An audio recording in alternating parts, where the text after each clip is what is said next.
성부와 성자와 성령의 이름으로 아멘. 예수님과 어머니 하나 되신 성심을 통해 아버지 뜻 안에서 기도드립니다. 사랑하는 하느님 아버지, 저희가 듣겠습니다. 말씀하여 주시고 깨달을 수 있는 은총으로 축복하여 주시옵소서. 사랑하는 어머니, 어머니께 속한 모든 자녀들을 끌어안아 어머니 하나 되신 성심 가장 깊은 곳에 봉헌드립니다. 부디 예수님과 어머니의 정신과 가르침과 모범이 저희들의 사고방식이 되게 하여 주시어 그 사고방식으로 저희들의 영혼이 새로 태어날 수 있도록 축복하여 주시옵소서. 이 모든 기도 우리 주 예수 그리스도의 이름으로 기도드리나이다. 아멘. 성부와 성자와 성령의 이름으로 아멘. 안녕하십니까? 하나님의 뜻성교의 피아수녀입니다. 자, 오늘도 하느님 아버지께서 사랑하시는 자녀들에게 정말 탁월하고 아름답고도 고결한 그 본질의 정신세계를 가르쳐주고 계십니다. 어떤 말씀을, 어떤 나라를 사랑하시는 자녀들에게 가르쳐주고 계신지 여러분들과 함께 학습해 보도록 하겠습니다. 2021년 11월 6일 대중을 위한 메시지. 저 보리는 또다시 하느님 아버지의 성심이라고 알게 된 큰 불꽃을 봅니다. 하느님 아버지께서 말씀하십니다. 자녀들아, 너희가 기도할 때 너희의 믿음을 위해서도 기도하여라. 너희는 강한 믿음을 통해서 현 순간의 은총을 발견할 수 있기 때문이다. 이 은총을 발견하면 너희는 너희 믿음을 파괴하고 너희를 낙담으로 이끌기를 원하는 사탄을 무찌르게 된다. 심지어 모든 십자가에도 은총이 있다. 나는 너희가 역경 중에 있을 때 너희에게 끈기와 인내의 힘을 준다. 내 아들이 어떻게 용기와 인내를 가지고 자신의 순환을 겪어냈는지 생각해 보아라. 너희가 필요한 모든 것을 믿음을 가지고 나에게 청하여라. 그러면 너희는 청한 것을 받을 것이다. 나는 믿음으로 가득 찬 마음을 나의 신성한 사랑으로 감싸 안는다. 모든 어려움을 헤쳐나가는 데 있어 현순간의 은총에 의지하여라. 이 은총 안에서 사탄의 계획이 무너진다. 주님의 말씀입니다. 하느님, 감사합니다.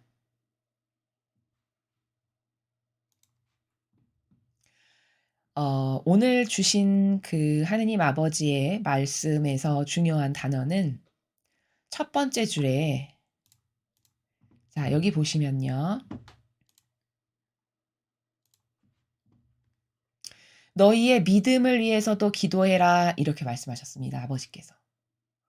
자, 그러면 우리 각자의 믿음이 좀 더 효용과 가치가 있고 본질의 나라에서 아버지께 닿을 수 있는 그런 믿음.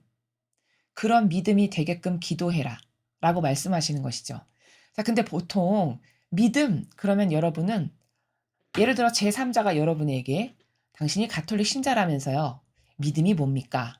이렇게 물어보면 여러분은 그 사람에게 여러분이 여태 신앙생활을 하면서 깨닫거나 발견하거나 혹은 배운 것을 통해 그분에게 뭐라고 말씀을 해주시겠습니까? 아마 대다수의 사람들은 오랜 기간 신앙생활을 했어도 믿음? 아, 믿음이 믿는 거지 뭐야. 믿음 사람에 따라 다 다른 거예요. 뭐 이런 범주에서밖에 말을 해줄 게 없다면 이거는 심각한 거고, 그리고 왜 그런 사고방식으로 우리가 발전이 없냐면 우리의 수많은 시간의 사고방식이 피상과 형식이라는 것에 쩔어 살아서 그런 겁니다. 여러분 곰곰이 생각해 보시면요. 세상의 대다수의 어떤 심지어 교육마저도요. 굉장히 피상적이고 막연한 가운데 주입식 교육을 받아왔습니다. 우리는. 지난 수십 년의 시간을 그렇게 살아왔습니다. 그래서 사고의 경향이 다 어떻게 굳어져 있냐? 형상적이고 눈에 보이는 것, 그리고 피상적이고 막연한 것에서 듣고 말하고 보고 이런 것에 쩌들어서 살아온 것이 현재 인류의 가장 큰 병폐고 폐악 중의 하나입니다. 근데 그 폐해를 누가 우리들의 사고방식 안에 건설했냐? 물론 사회의 다양한 각계각층의 어떤 문화라든가 교육이나 이런 것으로도 우리는 영향을 받았지만 그러한 피상적이고 막연하고 형식적이고 겉에 보이는 것에 의해 치우쳐서 무엇을 사고하고 생각하고 말하게끔 우리의 사고방식이 그렇게 병든 데 결정적 역할을 한 세력이 누구냐? 그게 바로 교회입니다. 여러분은 인정할 수 있을지 없을지 모르겠으나 진리를 배우고 발견하면 할수록 이 교회는 '아 진짜 마귀의 세력이구나.'를 자꾸 확인하게만 됩니다. 왜냐? 우리가 신앙이라는 거, 믿음이라는 거, 하느님께서 가르쳐 주시는 이 수많은 나라는 여러분께서 저희 강의를 들으시면서 지금까지 어떤 발견을 하셨는지 모르겠지만 저희가 설명드리는 나라는 상당히 구체적이고 사실적이고 리얼하고 현실적이라는 걸 아마 많이 느끼셨을 겁니다. 그러나 지난날 우리가 저 이교도의 교회에서 신앙생활을 했을 때와 여러분께서 저희들의 사명이 여러분에게 말씀을 드리는 이 진리의 나라를 비교해 보시기를 바라서 제가 말씀을 드리는 겁니다. 아마 비교를 해 보시면 저희 사명이 매일같이 말씀드리는 이 하느님이 어떤 분이시고 신앙이 뭐고 도대체 사랑이 뭐고 믿음이 뭐며 본질이란 나라가 뭐고 형상이 뭐고 이런 것에 대해서 엄청 리얼하고 구체적이고 사실적이고 정밀하다라는 것을 여러분은 깨달으실 수 있을 겁니다. 그러나 과거 우리가 저 이교도의 교회에서 종교 생활을 했을 때 예를 들어 저 이교도의 교회에서 종교 생활을 했을 때 과거에 저의 일 단면을 여러분에게 말씀드리면 저는 신앙을 어떻게 생각했냐, 믿음을 어떻게 생각했냐, 하느님이 어떤 분이시냐 마치 이런 것과도 같이 느껴졌어요. 높은 산 위에 어떤 무슨 계량한복 같은 것을 입고 구름이 만연하게 쫙 깔려 있는데 거기서 가부좌를 들고 딱 앉아서 손을 이렇게 놓고 하루 종일 눈 감고 그냥 아무거나 생각나는 걸 떠올리면서 그러면서 뇌까리기를 "산은 산이요 물은 물이로다." 예를 들면 이런 나라에서 뇌까리는 이렇게 막연하고 피상적이고 뜬구름 잡고 마치 하느님은 저기 멀리 계신 분 같이 느껴지게 하는 이게 이교도의 종교 생활이 우리들에게 끼친 막대한 악의 영향력입니다. 그래서 우리는 어떤 불구자가 된 거냐? 뭘 들어도 굉장히 여기 와닿지가 않아요. 심장에 팍팍팍팍 꽂혀서 '아 저런 세계. 아 저런 세계가 있구나. 아 저렇게 리얼한 거구나. 저렇게 사실적인 거구나.'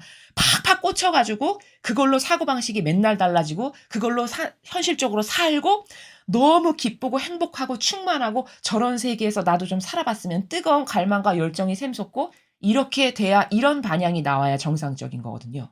근데 아무리 리얼하고 사실적인 것을 들어도 그게 별로 오래 가진 않아요. 또 망각하고 까먹고 지속적이지 못하고 별로 감동도 없고 깨닫는 바도 없고. 이건 왜 그러냐? 그건 여러분이 잘못돼서 여러분이 이상해서라기보다는 우리 모두가 지금까지 살아온 교육 시스템이나 환경이나 문화적 요소 이런 카발이 뿌려 놓은 수많은 마귀의 문화적 요소와 교육과 이런 것에서도 영향을 받아서 그런 막연하고 피상적인 것이 새겨진 데다가 결정타가 뭐냐? 신앙마저도 그렇게 막연하고 피상적이고 뜬구름 잡는 것 같고 되게 어렵고 너무 이렇게 아무나 하는 게 아닌 것 같은 이러한 정서와 기호와 경향을 이교도의 교회가 수십 년간 우리들의 사고방식 안에 누룩처럼 매일 여기다가 새겨 놓은 겁니다. 그래서 30 년, 40 년, 50 년을 다니다 보니까 아예 피상과 막연과 그리고 모호하고 그런 것이 정서와 기호로 나의 뼛속까지 침투해 놓은 상태. 이게 현재 인류의 상태고 현재 우리들의 상태입니다.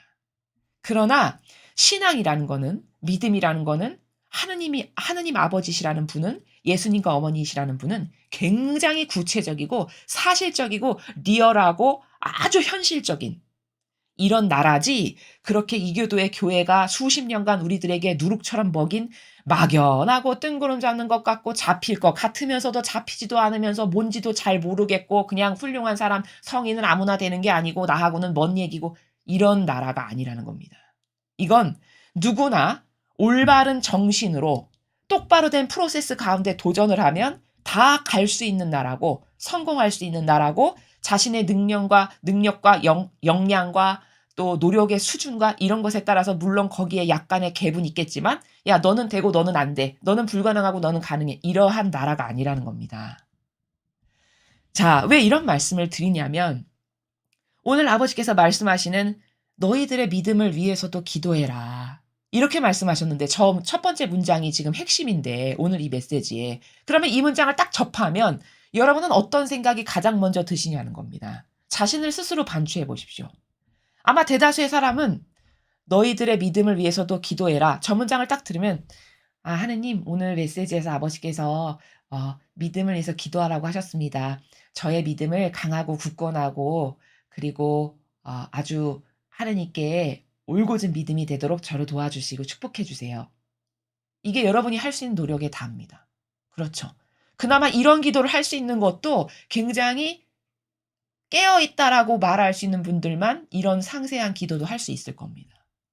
대다수의 분들은 이 첫 번째 메시지를 들어도 믿음이 지금 난 미약하니까 더 강하고 훌륭한 믿음을 가지라는 말씀이구나. 이렇게 하고 넘어가기가 일수라는 겁니다. 그러면 메시지 백날 들어봤자 나에게 남는 게 뭐가 있냐는 거죠. 내가 이 메시지를 듣고 오늘부터 달라질 게 있냐. 여러분 신앙이라는 거는 오늘 여러분이 이 메시지를 들으시고 공부를 하고 학습을 하셨어요. 예를 들어. 그러면 여러분은 당장 이 메시지를 들은 다음부턴 뭔가 구체적으로 노력을 할 게 있고 구체적으로 달라지고 싶다라는 갈망이 들고 내가 달라지기 위해선 요 노력을 해봐야 되겠다. 이런 구체성을 띠는 게 이게 신앙생활이라는 겁니다.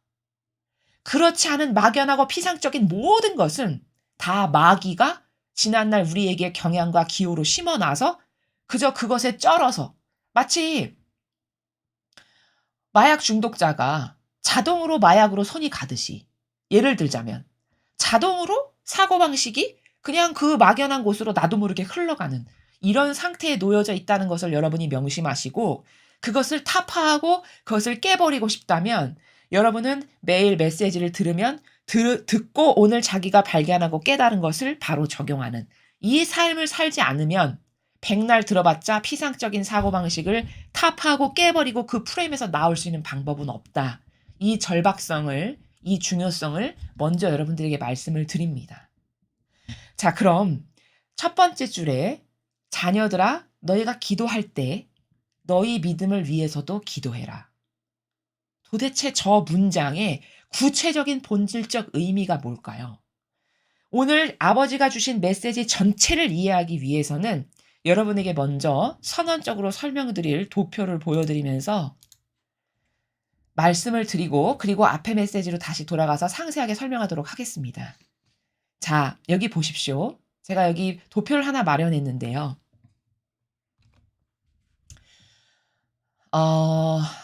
진리를 배운다는 거는 뭐냐? 다시 말하면 사고방식을 전환시키는 겁니다.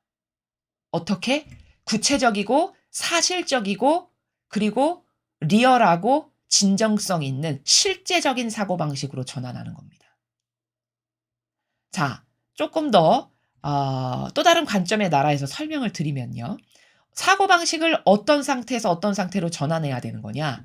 자, 우리의 진리를 배우기 이전의 사고방식은 지금 좌측에 보이는 이 네모 안에 프레임에 들어있는 게 기존의 우리들의 사고방식입니다. 자, 그럼 우리는 어떤 사고방식 안에 살아가느냐? 자아적인 사고방식으로 한평생을 살아갑니다. 혹은 이 자아적인 사고방식을 다른 단어로 표현하면 인간적 사고방식이라고도 말할 수 있습니다. 여기서는 이 사고방식 안에서는 주도적이고 지배적으로 영향을 받는 게 인간의 인성입니다. 인간적인 모든 속성. 그래서 그럼 자아적 사고방식, 인간적 사고방식이라는 거 구체적이 뭔가요? 내가 좋아지기 위해서 행하는 수많은 나의 사고방식이 있죠. 자아라는 곳에서 발로 돼서 올라오는 사고방식. 그 모든 게 자아적 사고방식입니다. 인간적 사고방식도 마찬가지입니다.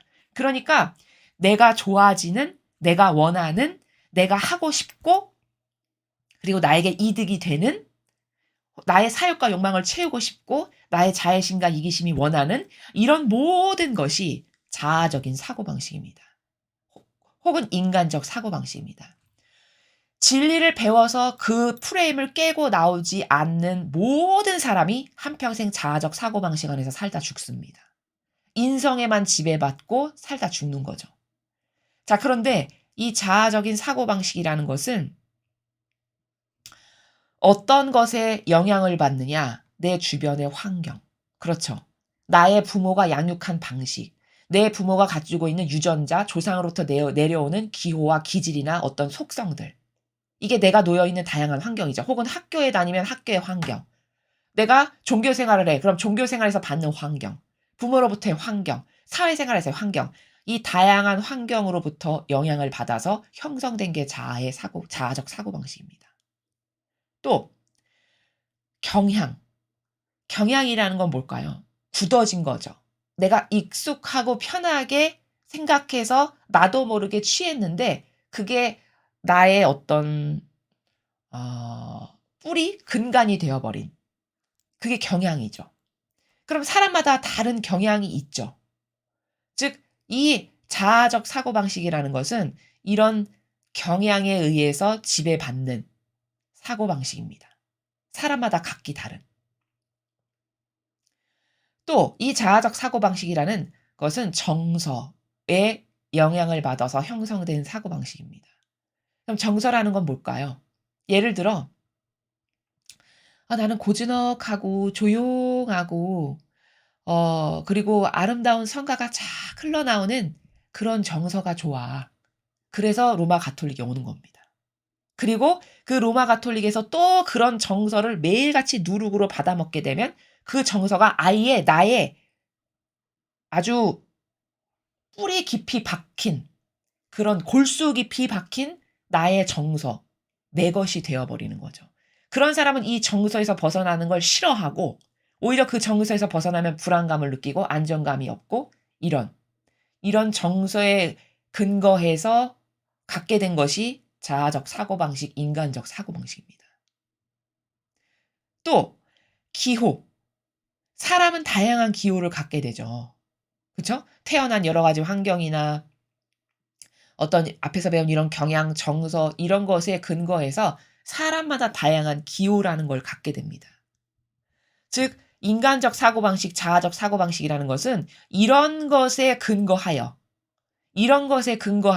뭐가 옳으네, 그르네, 틀리네, 잘못됐네, 맞네 이렇게 판단하는, 그렇게 결정 내리고 그렇게 행동하는, 즉 어떤 자신의 사고의 판단이라든지 행동의 근거의 기준이 다 뭐냐? 자기가 처해 있는 환경이나 경향이나 정서나 기호에 근거해서 다 판단하고 행동도 하고 결정도 내리는 이런 사고방식입니다.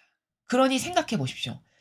100명의 사람이 있다. 그럼 100명의 사람이 갖고 있는 환경이 다르고 경향이 다르고 정서가 다르고 기호가 다른데 그럼 거기 100명에게는 싸움밖에 없겠죠. 매일 싸우는 거죠. 네가 옳으네, 내가 옳으네, 이게 더 좋네, 이건 나쁘네, 너 건 틀렸네, 내게 옳으네 이러면서 맨날 싸우는 거죠. 여기는 도저히 발전이란 있을 수 없고 거긴 평화도 있을 수 없고 거기서 옳은 것을 찾는다는 건 바보 같은 생각입니다. 거기서 옳은 거 없어요. 거기는 다 역겨운 자신의 뜻, 자신의 환경, 경향, 정서, 기호가 그들이 따르는 근거고 기준이기 때문에 이게 진리가 아니잖아요. 이게 사람마다 다 다른 건데 사람마다 다 병든 환경과 경향과 정서와 기호로 가득한 건데 그것에 근거해서 사고방식을 한다면 이게 어떻게 옳겠습니까? 그렇죠?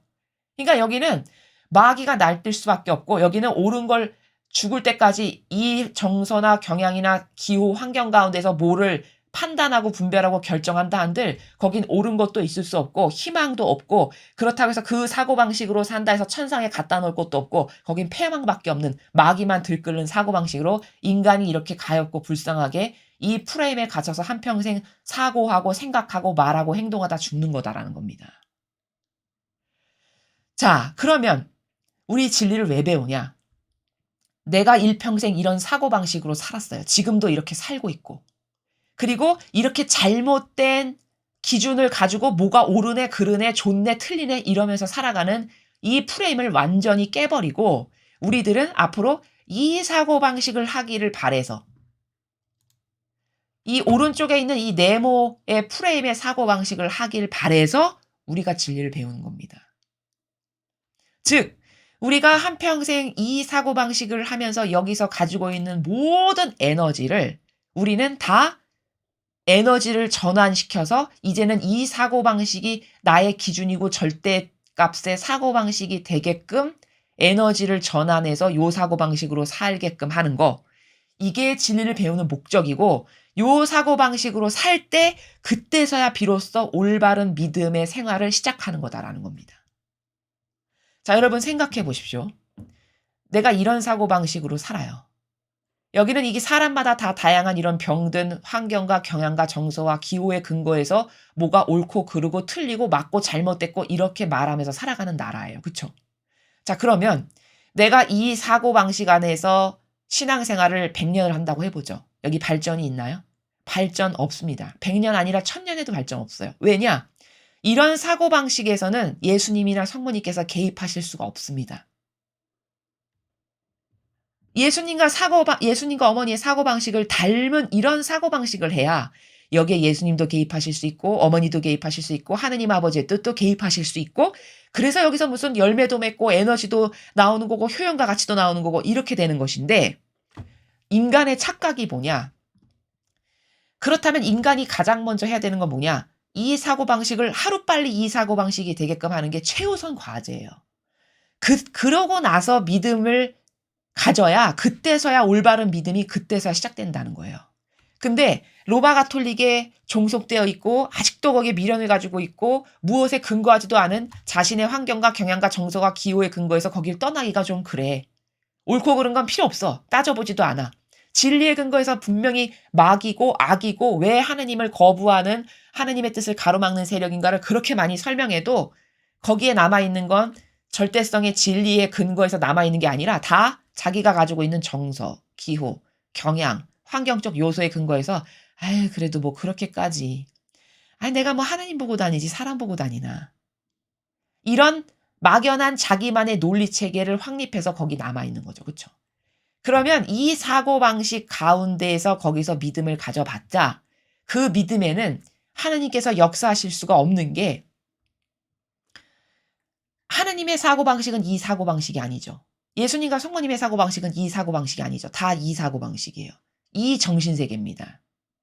이 정신세계에서 말씀하시고 명령도 하시고 은총도 주시고 축복도 주시기 때문에 내가 그 은총도 받고 축복도 하고 하느님과 통교도 하고 교감도 하고 말씀도 들으려면 여기 있던 사람이 일로 와야 그래야만 그때서야 통교도 되고 말씀도 듣고 은총도 받을 수 있고 축복도 받을 수 있고 올바른 믿음도 그때 가서야 사실적으로 생기는 거다라는 거죠.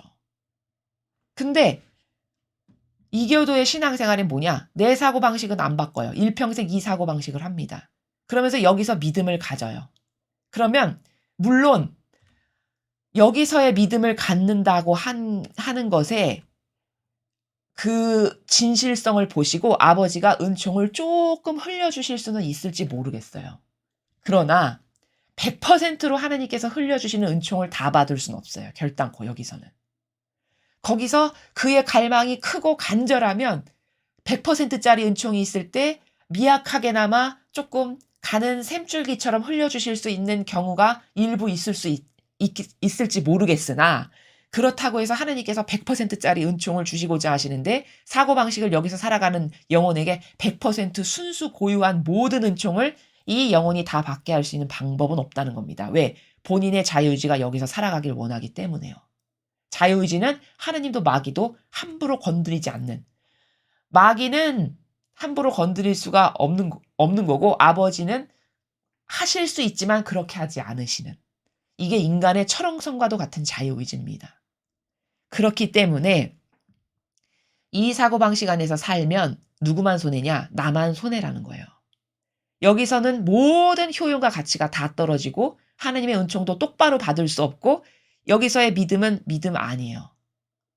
여러분 생각해 보세요. 이교도의 교회가 예수님의 정신과 가르침과 모범과는 완전히 다르다라는 것을 성경의 모든 구절을 다 갖다가 입증시킬 수 있어요. 그리고 저희들의 강의를 통해서 매일 입증을 시켜드리죠. 왜 예수님하고 다른가? 성모님하고 어떻게 다른가? 그렇게 변질된 곳에 남아있으면 여러분은 함께 동조한 죄로 죽습니다. 왜? 계시록에 근거하면 그렇다라고 나와 있으니까. 이렇게 입증을 다 시켜드려요. 그런데도 불구하고 거기 남아있어요. 그럼 그게 하느님을 위해서 남아있는 겁니까? 자신의 경향과 정서와 기호를 충족시키기 위해서 남아있는 겁니까? 그렇죠. 냉정히 말하면 정직하게 말하면 자신의 경향과 정서와 기호가 거기 있어야 만족스럽기 때문에 남아있는 거예요. 진실하고는 상관없이. 그렇죠. 그럼 이게 자기를 위해서 하는 종교생활이라는 거예요. 바로 그런 것이. 하느님하고 아무 상관없는 겁니다. 왜? 하느님은 거기서 모욕받고 고통받으시는데 내가 하나님을 사랑한다면서 어떻게 모욕받고 고통받게 해드리는 곳에 남아있을 수가 있겠어요. 하나님을 진짜 사랑한다면. 그쵸? 예수님은 끊임없이 내가 고통스럽다, 힘들다, 너무 역겹고 악취로 가득해서 오죽하면 루이사 피카르타에게 얘 따라 나의 이 고통을 좀 함께 나누어다오. 이렇게 말씀하실 만큼이에요. 그게 무려 지금으로부터 100년 전에. 그럼 지금은 100년 이후니까 더 악독하고 더 악랄하게 이를 데 없이 변질된 교회가 된 거잖아요. 누가 봐도 인정할 수밖에 없는. 그럼 그 정도로 악한데 그래서 열쇠까지 되돌려줬다라고 선언까지 하셨는데 그래도 내가 남아있다면 그건 하나님을 위한 게 아니잖아요. 정직하게 말을 해야죠. 그럼 누구를 위한 겁니까? 자기 자신을 위해서 남아있는 거예요. 뭐를 만족시키려고? 자기의 경향과 정서와 기호가 거기서 안정감을 느끼고 편안하고 고즈넉하고 이래서 남아있는 거라는 겁니다. 여기 하나 빠진 게 있네요. 자기 선. 내 선이 봤을 때 옳은 것 같아.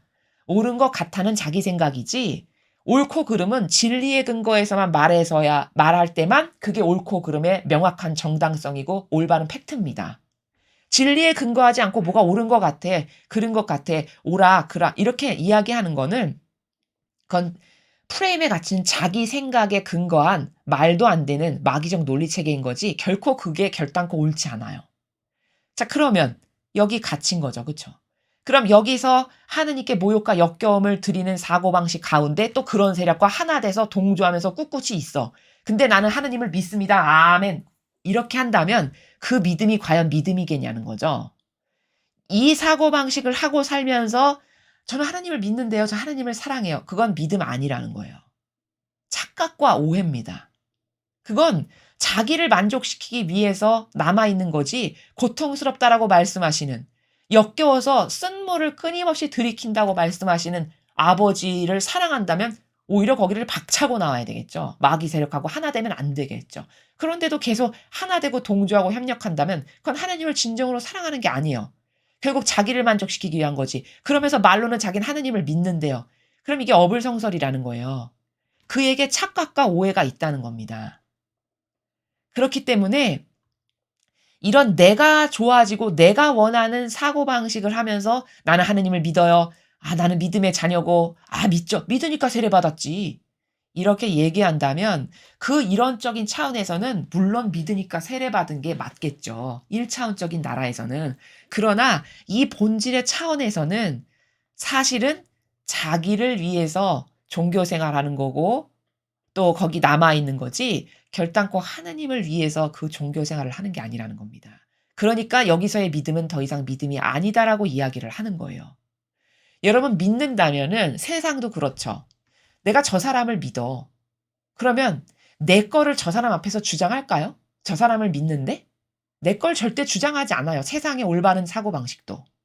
내가 저 사람을 믿고 신뢰한다면 저 사람이 말하는 것에 근거해서 뭐를 판단도 하고 행동도 하지 내가 저 사람을 믿는다면서 내 거를 따른다? 그거는 올바른 믿음이 아니잖아요. 아주 단순하고 쉬운 거거든요. 마찬가지입니다. 내가 하나님을 사랑하고 믿는다면서 이렇게 내가 좋아지는 인간적 사고방식을 고수한다. 그런 건 믿음이 아니라는 거예요. 그리고 이 사고방식 안에서 계속 살면서 여기서 만족을 느끼고 여기서 나오기를 거부해. 그럼 이 안에서 살면서 하느님의 계획이 이 영혼에게 이루어질 수 있냐? 이루어질 수 없다는 거예요. 들어가실 수 없어요. 자유의지가 강력하게 하느님하고는 정반대되는 악의 마귀적 사고방식을 하고 있기 때문에. 그래서 이 나라에서는 하느님의 계획이 이루어지지 않아요. 오히려 무너뜨립니다. 그럼 우리는 지금까지 이런 사고방식으로 살았거든요. 이 사고방식으로 살았던 여기에 모든 에너지를 이제 전환시켜야 돼요. 이쪽 나라로. 자, 그럼 이쪽 나라의 사고방식을 볼까요? 여기는 신적 사고방식이라고 이렇게 명명할 수 있어요. 즉, 예수님과 어머니께서 성경에 보면 하셨던 사고방식이 있어요. 두 분이.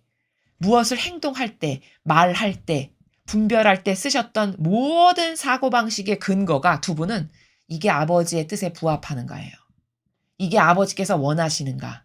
그리고 내 자녀들에게 이게 유익이 되는가. 이것의 근거에서 옳고 그르고 또 어떤 행동을 취하기도 하시고 안 하기도 하시고 이렇게 하셨단 말이죠. 이게 신적 사고방식이라는 거예요. 이 신적 사고방식의 나라는 신성에 의해서 좌우되는 나라예요. 그럼 이 신적 사고방식은 무엇에 근거해서 사고를 하냐? 신적 질서에 근거해서 사고하는 나라예요. 신적 질서라는 것은 하느님 아버지께서 그분의 다스림을 성경에서 다 보여주세요, 인류에게. 어떻게 다스리시는지, 하느님이 뭘 좋아하시고 어떤 걸 원하시는지, 그 단적인 예가 계명이에요. 그렇죠. 그 단적인 예가 10개의 계명이란 말이죠. 얘들아, 내가 너희들에게 원하는 건 이 10개의 질서다. 그 10개의 질서 가운데 살아라. 그게 바로 신적 질서라는 거예요. 그것에 근거해서 사고하는 게 신적인 사고방식입니다. 또 진리. 진리라는 것은 다른 관점으로, 또 다른 표현으로, 엄표로 얘기하면 참된 진실과 사실이죠. 그쵸? 이 참된 진실과 사실이라고 하는 진리에 근거해서 뭐가 옳고 그르고 맞고 틀리고를 말하는 나라가 신적인 사고방식이에요. 또 정직. 정직하다는 건 뭘까요? 양심에 근거해서 이건 아버지가 싫어하셔. 아버지는 이런 사고방식인데 나는 아버지의 사고방식과는 이렇게 다르구나. 이건 안 돼. 나빠. 잘못됐어. 고치자.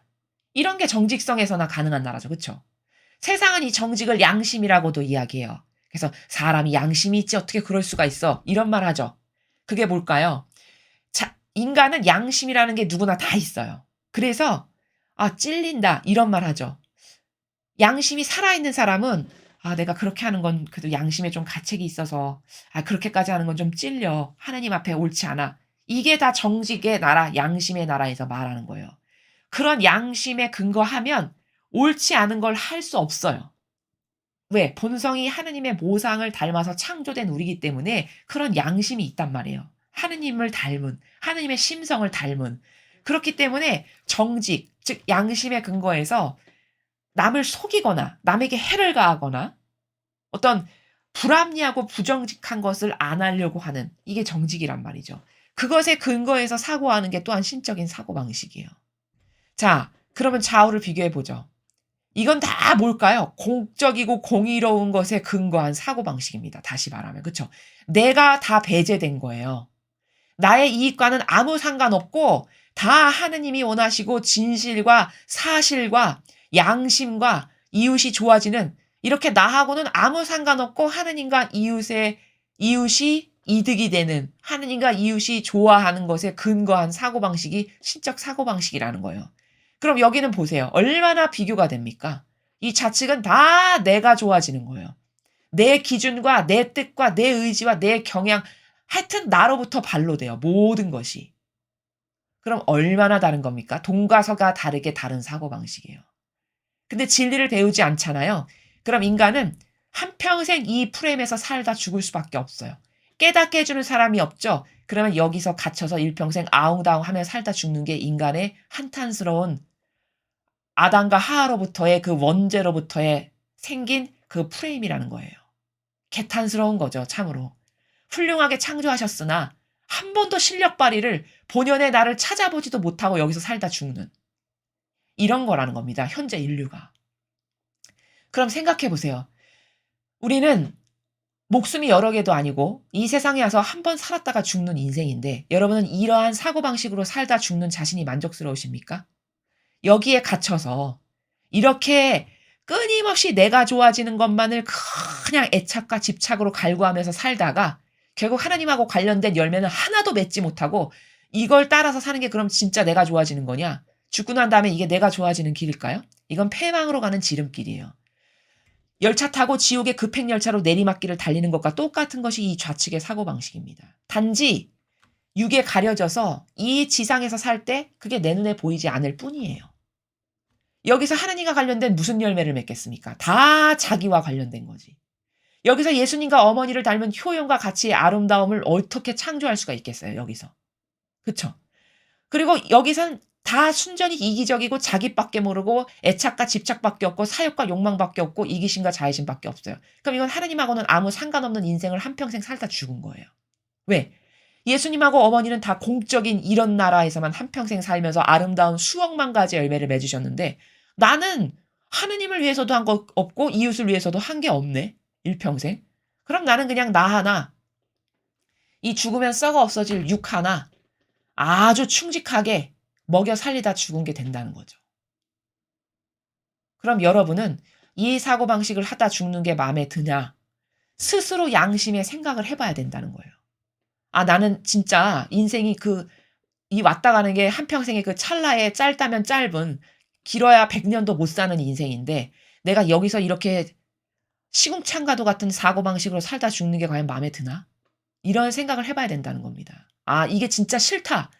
여러분이 진짜 본연의 여러분을 찾고 싶고 하느님을 사랑해서 하느님과 관련된 열매를 맺고 싶고 예수님과 어머니를 닮은 열매를 맺고 싶고 효용과 가치의 아름다운 창출을 하고 싶어. 그러면 여러분 이 사고방식을 과감히 버리고 이 프레임을 깨어 부수고 여러분이 여기서 했던 모든 에너지를 다 여기다가 쏟아 부어서 이제 새로운 사고방식, 신적 사고방식을 구축해야 된다는 겁니다. 그러면 여기서 열로 갈고 싶은데 어떻게 해야 갈 수 있나요? 자, 지금까지 내가 이 사고방식으로 살았는데 나도 앞으로 이 사고방식으로 살고 싶다. 그럼 여기서 일로 가려면 어떠한 노력을 하면 갈 수 있나요? 정직할 때만 가능해요. 자기 자신에게. 자기 자신에게 정직한 사람은 아, 내가 이런 걸 따른다면 나는 하느님께 올바로 반향을 드리는 것도 아니고 나를 창조하신 그 엄청난 희생의 사랑에 내가 도대체 뭘 드리고 죽는 건가? 아, 나는 쓰레기와 모욕과 역겨움만을 일평생 드리고 죽는 거구나. 그렇게 배은망덕한 자식이구나. 이런 거 정직해야만 발견할 수 있죠. 자기 자신에게. 아, 그러니까 나는 이런 사고방식을 하면 안 되겠다. 예를 들면 지금 제가 하나의 예를 들어 드린 거예요. 그러한 정직성이 내면적으로 있을 때, 아, 이건 옳지 않아. 나를 사랑으로 수많은 것을 나를 위해서 하느님께서 배려하시고 모든 것을 자비와 사랑으로 베풀어 주셨는데 그런 분 앞에 감히 이렇게 역겨운 내 것을 맨날 일평생 내밀고 이거 들어주세요. 이게 다예요. 이거 이렇게 내민다면 아 이건 난 하느님을 사랑하는 게 아니구나. 그건 자식된 도리도 아니고 피조물로서의 올바른 반향도 아니고 이건 잘못된 거야. 이런 게 정직한 양심에서나 고찰될 수 있는 나라다라는 거예요. 그러면 그런 정직한 양심이 살아있는 사람은 '그래 이건 아니지.' 해서 그때 이쪽으로 또 가고 또 뭘 발견했을 때 이쪽으로 가고 이런 프로세스 가운데 이 나라로 사고방식이 이사갈 수 있다라는 겁니다. 그러면 요런 사고방식을 내가 할 때 그때서야 비로소 믿음을 똑바로 된 믿음이라고 말할 수 있어요. 왜냐? 믿는다는 건 제가 말씀드렸죠. 자기를 위한 건 믿음이 아니에요. 그쵸? 아니 자기를 위한 걸 누가 믿음이라고 합니까? 하나님을 위하고 이웃을 위한 게 믿음이에요. 또 누군가를 믿는다면 내 걸 가지고 가지 않아요. 올바른 사고방식을 하는 세상 사람도. 근데 이건 다 내 거잖아요. 다 내가 좋아지고 나와 인발부되고 나와 결부된. 그럼 이 내 거를 가지고 저는 믿어요. 이건 믿음이 아니라는 거예요. 즉 내가 일평생 종교 생활을 하고 아직도 그 마귀적 사고방식 가운데 악의 세력과 하나 되고 동조하면서 전 하나님 믿어요. 그건 본인이나 그렇게 얘기하는 것이지 하나님은 그 믿음을 믿음이라고 여기시지 않는다는 거예요. 물론 그 열정과 갈망의 갸륵함을 조금 인정은 하시겠죠. 그러나 이 사고방식 안에서 살아가는 사람이 믿음을 드리는 것과 이 사고방식 안에 살아가는 사람이 "저는 하나님 믿습니다." 이렇게 말하는 것의 순도와 질은 너무나도 큰 차이가 난다는 거죠. 이 사고방식으로 살아가면서 내가 배제된 나하고는 완전히 배제된 신적인 질서와 진리의 근거에서 무엇을 분별하고 행동하고 생각도 하고 결정도 하는 이러한 때 그때 진짜 믿음이다라고 말할 수 있고 하느님도 여기서 살아가는 사람이 드리는 것을 '아 그래 네가 진짜 나를 믿는구나.' 이렇게 확신하신다는 거예요. 여러분 이 믿음을 입증하시려고 아브라함한테 하느님께서 어떤 허들을 두는지 보십시오. "너 100살 돼서 낳은 네 아들 나에게 바쳐라." 이게 그 아들의 믿음을 시험하시는 하느님의 테스트세요. 근데 거기 이런 사고방식을 가지고 있다면 아브라함이 만약에 이런 사고방식으로 사는 사람이었어요. 그럼 이삭을 그렇게 군말 없이 "왜요?" 이런 말 단 한마디도 없이 그렇게 내놓을 수 있었을까요? 절대 불가능합니다. 이 사고방식으로는. 아니 어떻게 그러실 수가 있지? 아 자식을 주지 말든가.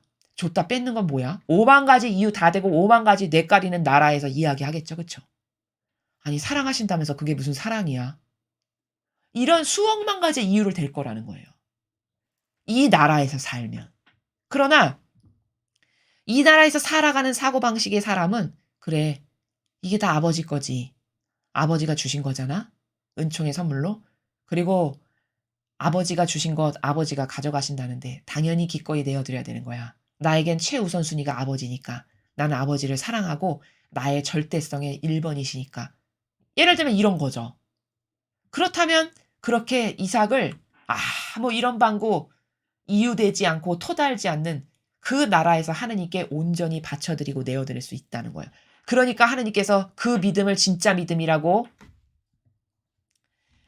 그러니까 하느님께서 그 믿음을 진정한 믿음이라고 확증해서 인정하시잖아요. 그때 돼서야. 그 사실적 열매를 보시고 그냥 말로만 하나님 믿습니다. 이런 걸로는 하느님이 그런 엄청난 은총과 축복을 주시는 분이 아닙니다. 천상의 나라는 다 입증의 백데이터가 있어야 되는 나라예요. 그러니까 시험을 하시는 거예요. 그렇게 충직한 아들인데도. 아브라함도 그런 시험을 하시죠. 욥도 그렇죠. 토빗도 그렇죠. 다 시험을 하시잖아요. 그리고 그 시험에 확정적 열매를 하느님께 딱 드렸을 때 그래 너는 진짜 나를 믿는구나. 네 믿음이 진정한 믿음이다. 이렇게 인정하신다는 거예요. 그리고 이런 사고방식으로 살아가면서 드리는 믿음을 진정한 믿음이라고 아버지도 인정하시고 이런 사고방식으로 살아가는 사람에게는 하느님이 개입하시기가 너무 쉬워요. 왜? 하느님과 똑같은 사고방식이니까. 우리 속담에 유유상종이란 말 있죠. 똑같은 것들끼리 모인다는 거잖아요. 똑같은 속성끼리. 하느님하고 똑같은 사고방식이니까 여기는 침투하고 개입하시기가 너무 쉬운 거예요. 예수님과 어머니와 똑같은 사고방식이니까 개입하시기가 너무 쉽죠. 쑥쑥 들어오시는 거죠. 그러니까 여기서는 아버지의 뜻이 늘 이루어지고 사탄의 계획은 무너져요. 그럴 수밖에 없죠. 너무 당연한 겁니다. 이 일은 이와 같이. 그러나 이 사고방식에서는 내 뜻으로 다 가로막아요. 철창으로. 이런 다양한 환경, 경향, 정서, 기호, 내가 좋아하는 거, 내 선, 내 뜻, 내 기호. 이걸로 하나, 둘, 셋, 넷, 다섯, 10개, 10중창, 20중창, 30중창으로 다 가로막는 거예요. 그러니 여기 어떻게 빗살이 뚫고 들어갈 수 있겠습니까? 여기 어떻게 아버지의 뜻이 이루어질 수 있겠어요? 그러니까 여기서는 하느님의 계획이 이루어질 수도 없거니와 사탄의 계획만 맨날 이루어주는 내가 마귀의 충직한 도구요, 하수인이요, 종로로 탄다는 게 바로 그런 말입니다. 그래서 우리는 이러한 사고방식으로 지금까지 살았어요. 진리를 모르는 모든 사람은 이 사고방식으로 살 수밖에 없는 게 우리들의 한탄스럽고 개탄스러운 환경이에요. 왜? 아담과 하와 때문에. 그 아담과 하와가 지은 원죄라는 죄 때문에 그때부터 자아라는 게 생기고 내가 좋아하는 걸 선택함으로써 이러한 것들이 나의 사고방식으로 구축되게 되었어요. 그래서 마귀적 사고방식으로 변질이 된 거예요. 그때부터. 그리고는 수십 년 동안 또 새로운 경향으로 이걸 더 공고하고 아주 견고하고 탄탄하게 만들어갑니다. 그게 인류의 현 주소예요. 우리들의 사고방식의 현 주소고. 그래서 우리는 매일 진리를 배움으로써 이게 왜 나쁜지, 여기서 살면 왜 내 영혼이 손해인지, 여기서 살면 왜 마귀만 좋아지는 일을 내가 맨날 협력하고 돕는 건지를 배우는 거예요. 그리고 깨달아서 자꾸 일로 가고 또 오늘도 하나 깨달았으면 또 이 나라로 이사 가고 또 이 나라로 이사 가고 이런 것을 반복함으로써 내 사고방식이 이런 사고방식이 되게끔 새롭게 창조되는 것 그것만이 우리의 유일한 목표고 희망이고 그럴 때 여러분이 부러워하시는 그 구약이나 신약의 많은 축복을 받은 그런 하느님께서 특별히 사랑하시는 영혼들처럼 은총도 이런 사고방식 안에 살아가야 받을 수 있는 겁니다. 이런 사고방식을 내가 하고 있으면서 나는 세례받았으니까 당연히 하느님 믿지. 그거는 지극히 저급한 1차원적인 나라에서는 물론 그 말도 이해는 할 수 있겠으나 그거는 5%짜리 믿음이랄까요? 예를 들어 100%의 믿음의 순도와 질이 있다면 5%짜리를 그 사람은 전부라고 착각하는 거죠. 오해가 있는 거죠. 이 나라에서 기도한다. 그러니까 기도가 잘 안 이루어지는 거예요. 이 나라에서 기도를 하니까. 이런 사고방식으로. 애착과 집착 가운데. 그러나 이 가운데서 기도를 해보십시오. 이 나라에서 기도를 하면 하느님 아버지께서 다 들어주십니다.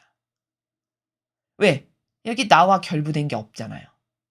내 기준이 없어요. 이 나라의 사고방식의 근간 자체가. 그러니 그 기도는 예수님과 어머니께서 바치신 기도와도 같은 향기로운 기도인 거예요. 그러한 기도는 하느님께 온전하게 오롯이 다 올라갈 수 있어요. 그리고 그 기도는 훌륭한 예물이 돼요. 그래서 그러한 기도에는 응답을 하실 수 있는 거예요.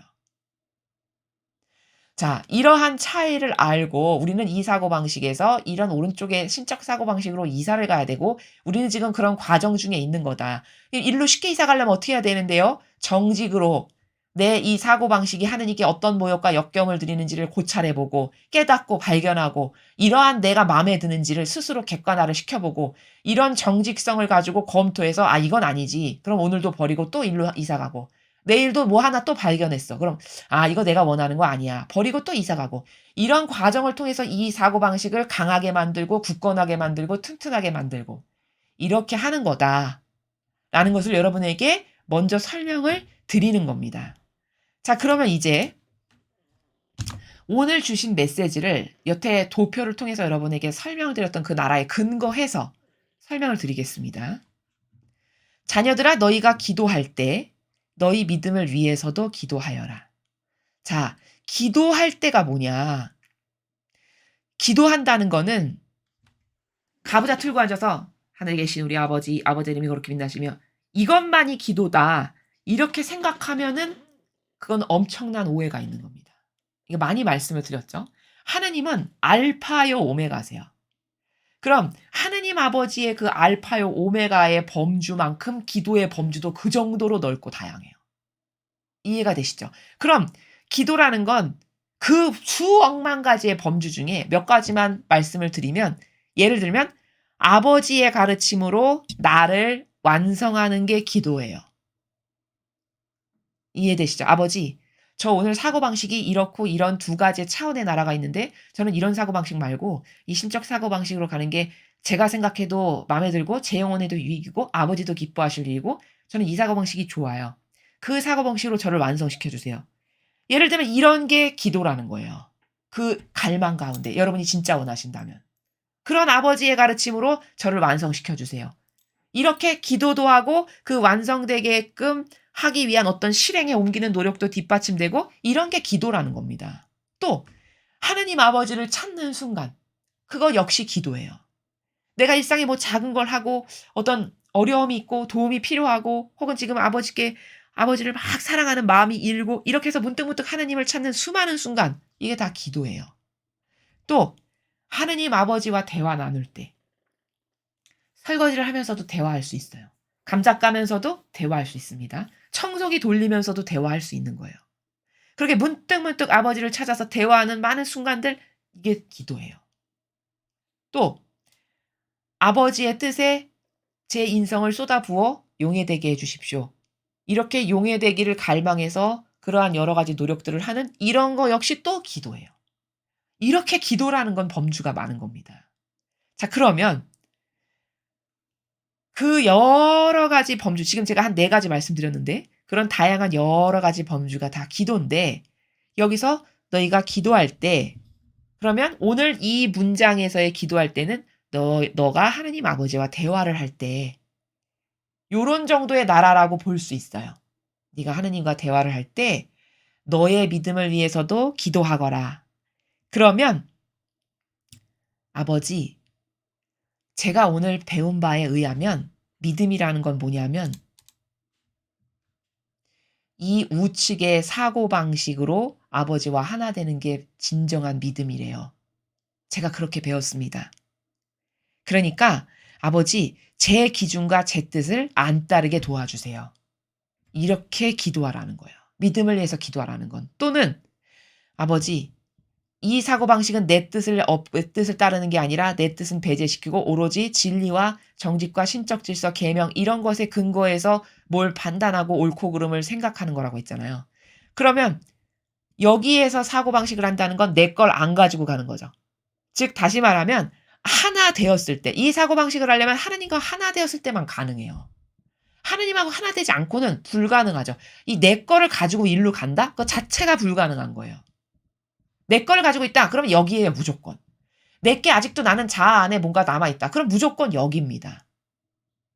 근데 내 거를 가지지 않고 제 건 다 틀렸어요. 제가 보니까 제 건 다 뒤틀리고 실타래처럼 다 엉키고 옳지도 않고 잘못됐고 다 근거의 기준이 저고 이건 다 잘못된 겁니다. 그래서 제 거는 필요 없어요. 저는 이런 다양한 아버지 것으로 하나 될래요. 이렇게 하나 된 것만이 진정한 믿음이죠. 그쵸? 이 사고방식으로 살아가는 거고. 그러니까 아까 믿음을 위해서 기도해라. 그의 두 번째 관점은 하나 되게 해주세요. 아버지. 아버지 뜻에 예수님과 어머니 정신과 가르침과 모범에 하나 되게 해주세요. 그게 믿음을 위해서도 기도해라 라는 나라예요. 자, 또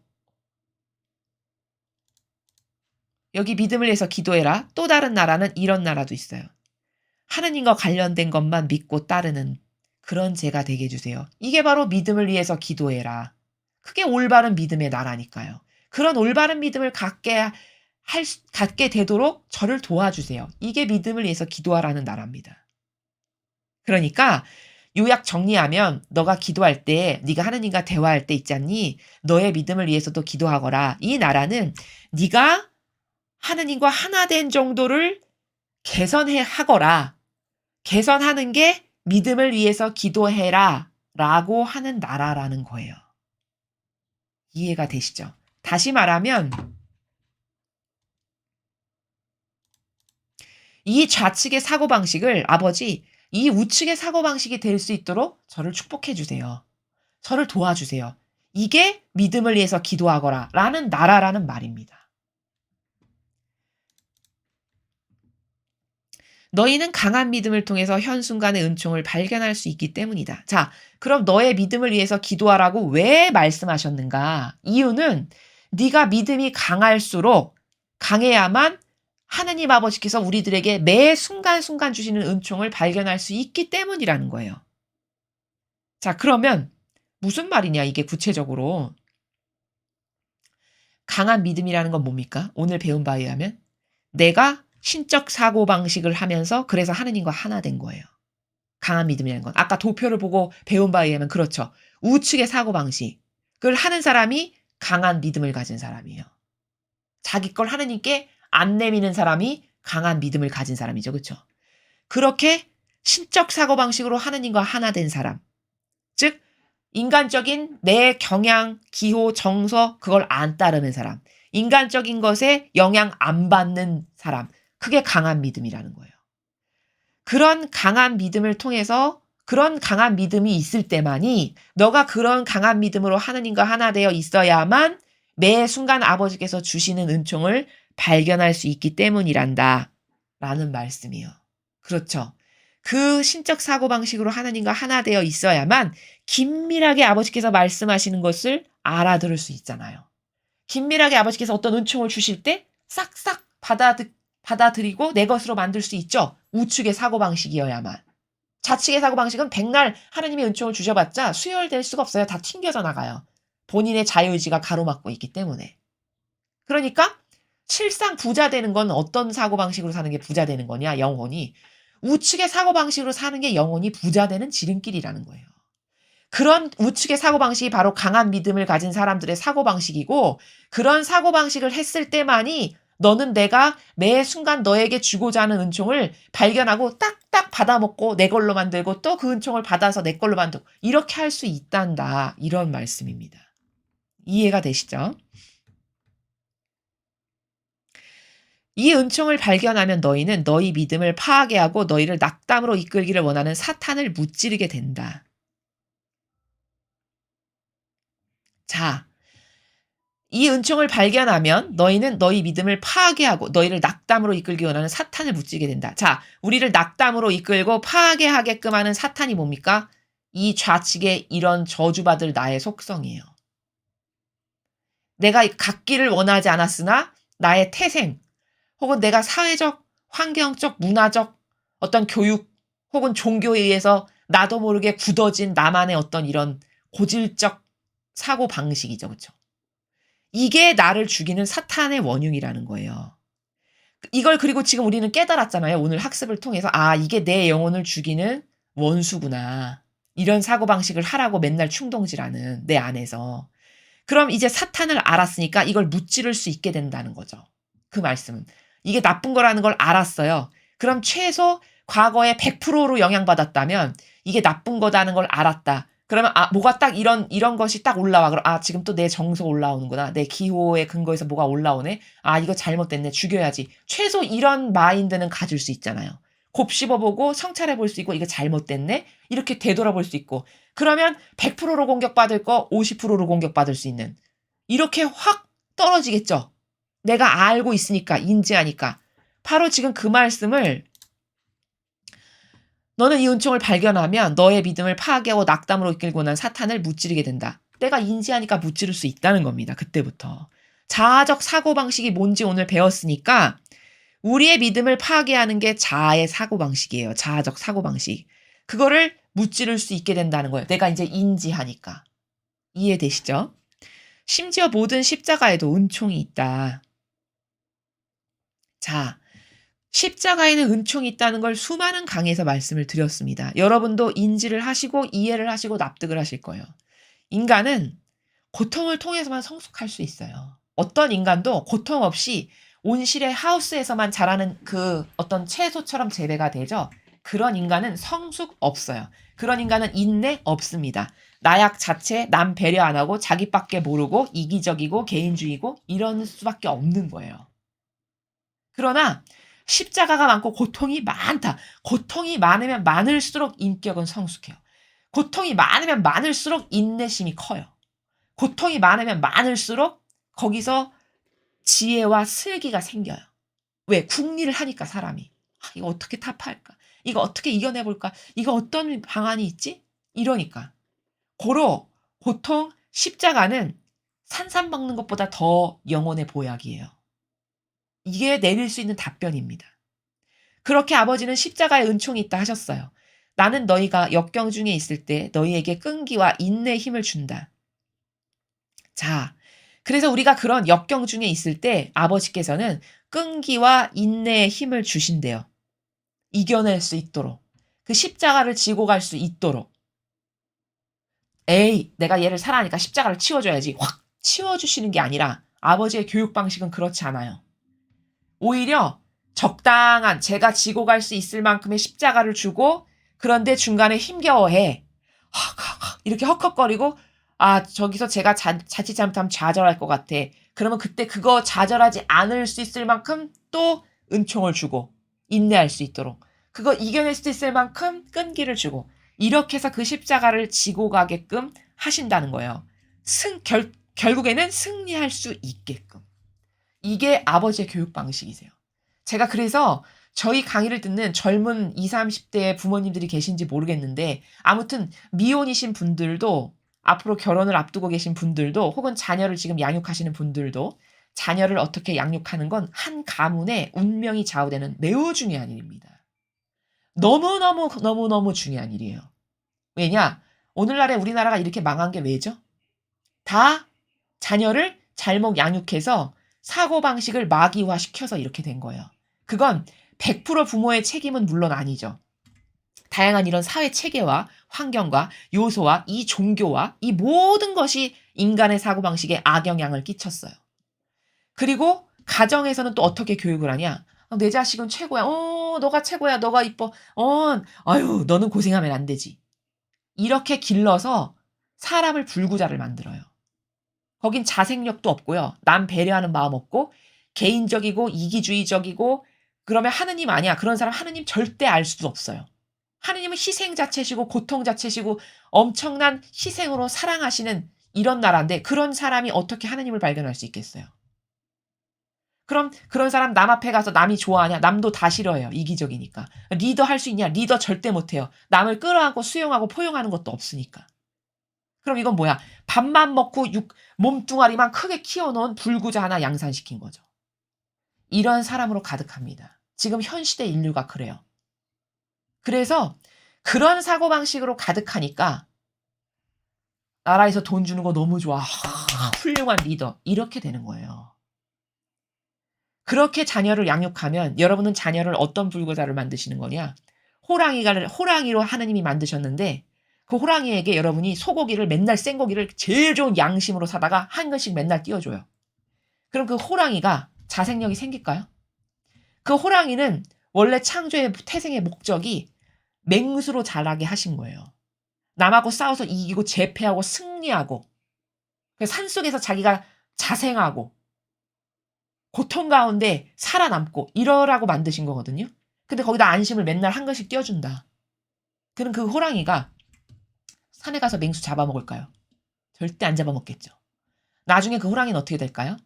앞으로 토끼 한 마리가 지나가도 어이구 어이구 어이구 무서워 이런 호랑이가 되는 거예요.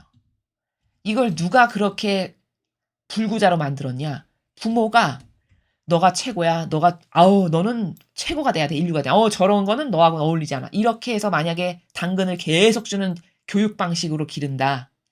그럼 망한 겁니다. 그 영혼 부모가 죽인 거예요. 이걸 반드시 아시고 자녀 교육을 하셔야 돼요. 훌륭한 자녀로 키우고 싶으시면. 그래서 저는 늘 말씀드려요. 특히 젊은 부모님들께 아이를 정말 훌륭하고 인격도 훌륭하고 남들이 다 존경에 마지 않고 이런 훌륭한 인격의 소유자인 리더가 되게끔 세상에서 정말 필요로 하는 그런 훌륭한 사람으로 만들고 싶다. 그러면 그 자녀가 이겨낼 수 있을 만큼의 고통을 지속적으로 줘야 돼요. 지속적으로. 한평생 계속. 그가 완전히 성장해서 자립할 수 있을 때까지. 보통 한 고등학교 말까지겠죠. 대략적으로. 그때까지는 부모님께서 계속 고통을 줘야 돼요. 죽지 않을 만큼. 그러면 그 영혼이 가장 훌륭하고 탁월하게 성장합니다. 바로 그런 사람이 성경에서 다윗과 같은 사람이고요. 다니엘과 같은 사람이고 욥과 같은 사람이고 그리고 아브라함과 같은 사람이고 이런 사람들인 거예요. 다. 그들이 다 강하죠. 그쵸? 다 강해요. 패배자처럼 나약하고 무서워 벌벌 떨면서 이런 거 없어요. 축복받은 영혼들은 다 하나같이 그래요. 그럼 왜 그럴까요? 고통 가운데 십자가 가운데 단련받아서 그런 겁니다. 하느님도 오늘 그렇게 하신다고 여기 말씀하시죠. 아버지 양육 방식이 100%짜리예요. 왜? 이게 진리에서 나온 거기 때문에. 그래서 이 진리를 적용해서 여러분은 자녀를 양육시켜야 되신다는 거예요. 그래야 훌륭하고 아름다운 성숙한 인격의 한 영혼으로서 성장할 수 있다는 겁니다. 내 아들이 어떻게 용기와 인내를 가지고 자신의 순환을 겪어내는지 생각해 보아라. 그렇죠. 예수님을 아버지께서 사랑 안 하셨을까요? 아니, 사랑이 인간의 수억만 배? 수억만 배보다도 더 가늠할 수 없을 만큼 크신 분이 아버지시죠. 그리고 그분의 사랑은 퍼펙트해요. 인간의 사랑은 지속적이지도 못하고 졸렬하고 변덕스럽고 그리고 거기 많은 병폐와 폐악이 있고 부작용 가득하고 이래도 자기 자식은 사랑하잖아요. 그럼 하느님은요? 하느님은 완전성, 온전성, 퍼펙트함, 자비, 사랑, 그런 것 자체고 모범이고 근원이신 분이에요. 모든 것이 다 그분의 것이에요. 퍼펙트한 모든 것이. 그럼 그런 퍼펙트한 거룩한 사랑을 하시는 분께서 예수님을 얼마나 사랑하셨을까요? 그러니까 인간의 사랑에 비교할 수 없는 겁니다. 근데 그런 분이 예수님을 어떻게 하시던가요? 그렇게 사랑하시는 독생성자를 산 희생제물로 내어주시잖아요. 얼마나 다른 겁니까, 인간하고. 그러니까 내 아들이 어떻게 용기와 인내를 가지고 자신의 순환을 겪어냈는지 생각해봐라. 얘들아, 나는 내 아들을 그렇게 사랑했지만 그 십자가를 그 치욕과 모욕과 수치와 그 모든 고통을 허락하셨어요. 그래서 모든 영광은 그 고통의 무게와 크기만큼 천상에 가서 다 받으셨죠. 나는 하늘과 땅의 모든 권한을 다 받았다. 바로 그 말씀이 그 뜻입니다. 이게 하나님께서 사랑하시는 방식이라는 거예요. 그러니까 여러분들도 부모님들께서도 자녀를 반드시 그렇게 기르지 않으면 그 자녀를 훌륭한 인격체로 존경받고 존중받고 모두로부터 사랑받는 그리고 본연의 자신을 찾는 그리고 창조의 목적을 살리는 그런 영혼으로 절대 양육할 수 없어요. 병든 사랑을 주면. 이해를 하셨을 거라고 생각이 됩니다. 너희가 필요한 모든 것을 믿음을 가지고 나에게 청하여라. 자, 이제 믿음이란 단어가 달라 보이시죠? 너희가 필요한 모든 것을 믿음을 가지고 나에게 청하여라? 그럼 어디서 청하라는 말씀이에요? 여기서 청하라는 거예요. 이 사고방식을 하면서. 여기서 청하라는 게 아니라 내가 좋아지기 위해서 아버지 이번 달에는 뭐가 필요하고요. 내 자식은 어디를 가야 되고 내 남편은 무엇을 해야 되고요. 물론 그것이 필요할 수도 있겠죠. 절박할 수도 있고. 그러나 내가 원하는 것이 주가 돼서는 안 된다는 거예요. 항상 주는 이 사고방식으로 아버지 뜻을 이루세요. 저희 가족과 제 안에서. 저희 가족 각각의 구성원 안에서 아버지 뜻만을 이루십시오. 그게 가장 퍼펙트하고 올바른 거라는 걸 오늘 배웠습니다. 이런 기도를 드려야 그게 하느님께서도 개입하실 수 있고 또 인간의 뜻이 가로막지 않기 때문에 거기서는 창조의 열매가 무럭무럭 자라나고 이런 거예요. 효용과 가치가 넘쳐나고. 그러니까 지금 좀 전에 말씀하신 것. 믿음을 가지고 청하여라. 우측의 사고방식, 신적 사고방식 가운데에서 청해라. 이 말씀입니다. 그럼 이런 의문 가질 수 있어요. 그럼 내가 원하는 건 안 들어주시잖아요. 여러분, 여러분이 원하시는 게 여러분 눈에는 황금으로 보일지 모르겠으나 아버지 보시기엔 쥐약일 수도 있는 겁니다.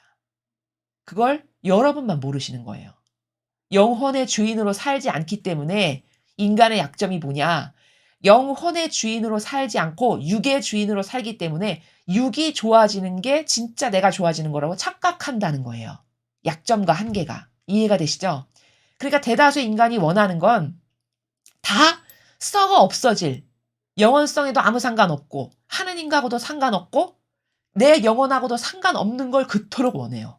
애착과 집착을 하면서. 근데 하느님이 주시는 것은 본질적이고 다 내 영혼을 위한 거고 진짜 사실적 사랑의 열매인 거고 이런 것들만을 주시는 나라예요.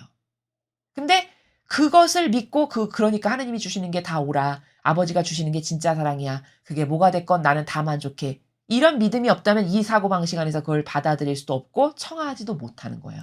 그게 자아에 갇힌 영혼의 상태입니다. 이렇게 분석이 딱딱 돼서 내가 지금 어떤 환경에 처해 있는지 내가 지금 어떤 약점이고 내가 무엇에 사로잡혀 있는지를 알아야 돼요. 그래야 객관화를 시켜서 뚫고 나올 수 있는 거죠.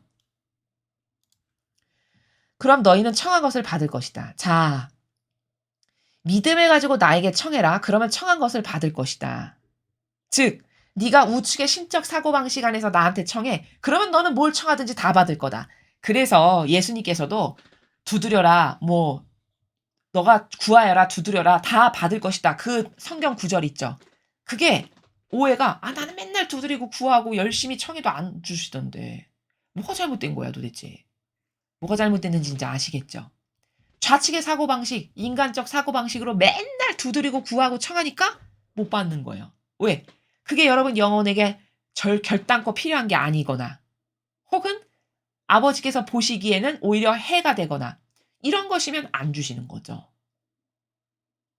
그런데 나는 착각이 내 육적인 것이 원하는 것이 내 영혼이 좋아지는 거라고 하는 이런 오해 때문에 그냥 그거에 애착하고 집착하면서 매달리고 그런 것을 원하는 건다는 거죠. 그러니까 청해도 받을 수가 없는 거예요.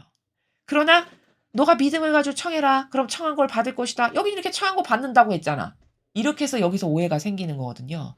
이 청한 걸 받는다는 건 여러분이 하느님을 전적으로 신뢰해서 내 건 하나도 가지고 가지 않고 제가 미천하고 미약하고 모자라고 못나서 제 영혼에게 뭐가 좋아지는 걸 잘 몰라요 아버지. 근데 저는 아버지를 믿고 신뢰하니까 어련히 아버지께서 저를 위해서 좋은 걸 주시겠어요. 아니 성경에 세상에 부족한 부모도 자녀가 생선 달라는데 뱀 주겠니? 이런 말씀 하시죠. 그럼 그건 뭐예요? 생선 달라는데 뱀 주겠니? 당연히 너에게 좋은 것만을 세상에 부족한 어미, 아비도 주지 않니? 그럼 하느님은 어떠시겠니? 너는 그것에 대한 신뢰가 없는 거야. 이 말씀이세요. 그러니까 신적 사고방식이라는 건 먼저 어떤 것부터 반로가 되는 거냐? 하느님을 내가 진짜 신뢰하는가? 이것부터 점검해 봐야 되는 거예요. 나는 하느님을 정말 진짜 리얼로 100%로 신뢰하는가? 근데 100%로 신뢰 못한다. 그럼 그만큼의 누룩이 여러분을 지금 지배하고 있는 겁니다. 왠지 그렇게까지 온전히 하면 나한테 힘든 것만 주시지 않을까? 고통만 주시면 어떡해? 이게 바로 하느님을 못 믿는다는 거예요. 여러분 진정한 믿음은 뭐죠? 다니엘을 보세요. 욥을 보십시오. 어떤 게 양심이냐면 왜 아까 양심 있고 정직성이 있어야만 우측의 신적 사고방식을 할 수 있다고 말씀드렸냐면 욥을 보십시오. 그렇게 떵떵거리면서 부자로 잘 먹고 잘 살았어요. 근데 어느 날 갑작스럽게 불행이 닥치죠. 이상한 피부병이 오면서 그냥 긁어가지고 그냥 기왓장으로까지 긁어가지고 막 피가 나는 이런 비참한 상태가 돼요. 근데 그때 욥이 어떻게 반응하던가요? 그래, 내가 가진 이 모든 것이 다 하느님 아버지께서 허락해서 주신 거잖아? 내가 잘나서 가진 게 아니라? 그러면 하느님이 주신 거를 좋은 거는 받고 나쁜 거라고 해서 거절한다면 그거는 올바른 사람이 아니지. 이게 욥이 고백하는 나라잖아요. 그게 얼마나 올바른 양심입니까? 그게 정직성이죠. 바로 그 정직성이 있으니까 욥이 하느님을 신뢰할 수 있는 거예요. 우측의 신적 사고방식을 할 수가 있는 거죠. 그래, 정직하다면 좋은 것만 하고 나쁜 건 싫어요. 이러면 정직한 게 아니지. 나쁜 것도 다 받아들여야지. 사람이 양심이 있지. 이런 나라거든요. 쉽게 이야기하면 그 정직성이 있으니까 신적 사고방식을 할 수가 있는 거예요. 그러니까 그 욥에게는 하느님이 차고 넘치도록 은총을 부어주시잖아요. 여러분에게도 그런 신적 사고방식을 하기 이전에 내가 하느님을 믿는가 과연 욥처럼 아무리 나에게 고통을 주셔도 예, 아버지 달갑게 감사히 받겠습니다. 어떻게 좋은 것만 제 거라고 할 수 있겠어요? 이게 올바른 양심이라는 거죠. 그런 양심이 있다면 그래, 하나님을 믿어. 아유, 고통 주시면 어때? 나에게 다 필요해서 주시는 거지. 이런 게 있다. 이런 올바른 정직한 양심이 있다. 그러면 신적 사고방식으로 이사 가기가 쉬운 거죠. 그럼 그런 사람은 그런 믿음일 때 하느님께 청하는 게 다 이루어지고 받을 수 있다. 이게 숨은 원리고 기도에 숨겨진 프로세스라는 거예요. 이해가 되시죠? 나는 믿음으로 가득 찬 마음을 나의 신성한 사랑으로 감싸 안는다. 자, 무슨 말이냐? 믿음으로 가득 찬 마음을 신성한 사랑으로 감싸 안는다. 즉, 이 나라에서 네가 나에 대한 올바른 믿음과 진정한 신뢰를 가지고 있어. 그럼 나는 그런 영혼을 이렇게 포근히 감싸 안는다. 왜? 하나님과 하나 된 사람이잖아요. 이 사고방식을 한다는 건. 그러니까 그 영혼은 감싸 안을 수가 있다는 거예요. 모든 어려움을 헤쳐나가는 데 있어 현순간의 은총에 의지하여라. 이 은총 안에서 사탄의 계획이 무너진다. 자, 너희들이 일상생활에서 어떤 다양한 어려움이나 십자가나 고통이 있어. 근데 그걸 헤쳐나갈 때 현순간의 은총에 의지하여라. 이 은총 안에서 사탄의 계획이 무너진다.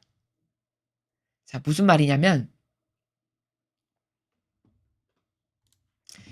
이 사고방식을 하면서 아버지와 대화를 할 수 있어요. 왜? 하나 되면 들을 수 있는 거거든요. 하나 되면 통교와 소통이 가능해지거든요. 그러면 이런 사고방식을 하면서 하나님과 소통을 하고 교감이 되고 통교가 된다. 그러면 순간순간 아버지가 주시고자 하시는 은총과 사랑에 화답드릴 수 있죠. 올바르게 반영할 수 있죠. 그렇게 내가 이 사고방식으로 이사 와서 이 사고방식 안에 살면서 완전히 하느님과 하나 돼서 아버지와 교감하고 소통하는 나라가 뚫린다면 그러면 아버지께서 주시는 은총도 받을 수 있고 이런 사고방식 안에서는 사탄을 나에게 뚫고 들어오게 하지 못한다는 거예요. 즉 여기 아래에 보이시죠? 사탄의 계획이 이 사고방식으로 살아가는 영혼에게는 무너진다. 지금 마지막 메시지에서 말씀하셨죠. 이 은총 안에서 사탄의 계획이 무너진다. 즉, 이 은총 안에서 살아가면, 이 사고방식으로 살아가면, 이 정신세계에서 아버지와 하나 돼서 살아가면 여기는 아무리 사탄이 나를 꼬드겨도 여기서는 사탄의 계획이 다 무너지고 하느님의 뜻만이 무수히 이루어진다는 거죠. 이런 나라에서 마지막에 말씀을 하셨습니다. 자, 오늘 우리는 믿음을 위해서도 기도해라. 너희들의 믿음을 위해서도. 그렇다면 자, 믿음이 도대체 뭘까? 믿음이란 나라가. 지금까지 우리는 너무 믿음이란 나라가 막연했던 거예요. 믿음? 믿음이 뭐 하나님을 믿는 게 믿음이지. 아니 내가 하나님을 믿으니까 세례받았지. 내가 하나님을 믿으니까 성당 다니지. 이거는 믿음의 유치원의 수준의 나라에서는 그 이야기가 맞아요. 근데 자꾸 업그레이드를 해서 그 믿음이라는 게 도대체 본질적으로 영적 세계에서 뭐냐 하는 거는 그 믿으니까 세례받았지 나라부터 천차만별로 있는 건데 지금 오늘 제가 설명드린 게 본질적 믿음으로 진입하는 나라예요. 여태까지 여러분은 물론 믿음이 없진 않았어요. 이교도에서 종교 생활을 했었던 분도 믿음이 있기는 있었어요. 근데 효용과 가치가 너무 떨어지는 거죠. 그 나라에서 믿음 생활을 한다는 거는. 그쵸? 100%를 하느님께 드리고 싶은데 내 의지는 사실 하느님께 전달되는 건 그 인간적 사고방식 안에서 살면서 믿어요 하는 건 불과 5%, 3%, 어떤 경우에는 1%, 어떤 경우에는 0.0001%이 정도밖에는 전달되지 않는. 왜? 내 뜻으로 다 가로막으니까요. 이렇게. 첩첩산중으로. 그러니까 전달이 되지도 않고 통교도 안 되고 막연하고 피상적이고 소통 안 되고 기도 왜 안 이루어져? 이런 나라예요. 거기서 다람쥐 쳇바퀴 돌듯이. 근데 오늘 아버지께서 말씀하시는 네가 기도할 때 너의 믿음을 위해서도 기도해라. 이 말씀은 너의 본질적인 믿음이라는 게 도대체 뭐냐. 나를 진짜 믿는다는 게. 그건 네 걸 다 버리고 나와 하나 되는 거 아니겠냐. 그럼 너의 그런 어떤 자아적 사고방식의 근간이 되는 다양한 요소들을 싹 다 버리고 이거 제가 지금 보니까 다 막이었어요. 무엇에 올바른 것에 근거하지도 않고 백데이터도 없고 진실과 사실도 아닌 맨날 변덕스럽고 달라지는 내 마음, 내 정서. 그게 어떻게 진실일 수가 있어요. 그건 다 잘못된 거고요. 오로지 영원히 변치 않은 불변의 진리, 신적 질서, 그리고 계명, 정직 이런 것에 근거해서 사고하는 게 이게 신적 사고방식이고 그렇게 사고하는 사람이 비로소 하느님과 하나 됐다라고 말할 때 그때 효용과 가치가 상승이 되는 이런 나라라는 겁니다. 오늘 우리는 믿음의 나라를 좀 개선하기 위해서 하나 된 정도를 개선하는 게 믿음의 나라를 개선하는 건데 믿음의 나라를 향상시키는 건데 나는 하느님과 얼마나 하나 됐나. 내가 하느님과 하나 된 질적 수준은 내 사고방식이 지금 그 신적 사고방식으로 하고 있나를 보시면 알 수 있어요. 점검의 체크 포인트는 그렇습니다. 그래서 오늘 배우신 것을 근거로 해서 여러분은 이제 믿음에 대해서 구체적으로 배우신 거예요. 굉장히 사실적으로. 막연한 나라가 절대 아닙니다. 그 구체적 믿음을 여러분의 다양한 일상생활 안에서 사회생활 안에서 구현하시는 걸 하나하나 적용해 보시는 그런 실제적인 신앙생활이 되셨으면 좋겠습니다. 공지사항을 말씀드리겠습니다. 저희 사명이 다양한 각계각층의 분야에 성공하기를 갈망하시는 혹은 리더가 되기를 원하시는 그런 분들을 그런 분들의 자원을 기다리고 있습니다. 도움을 요청하시기를 기다리고 있습니다. 아버지 뜻 안에서 자신이 어떤 분야에 어떤 훌륭한 열매를 맺기를 원한다. 성공적인 열매를 맺기를 원한다. 그러신 분들의 많은 지원이 있으셨으면 좋겠습니다. 종교 불문이고요. 종교 없이도 상관없습니다. 또 나이 불문, 성별 불문입니다. 그것이 무엇이건 아버지 뜻 안에서는 모든 것이 다 가능하기 때문입니다. 그래서 그런 열정이 있고 갈망이 있고 성실함이 있으신 분들, 그러나 도와줄 곳이 없어서 방황하고 계신 분들의 연락을 기다리겠습니다. 이상으로 2021년 11월 6일 대중을 위한 메시지 해설을 마치겠습니다. 감사합니다.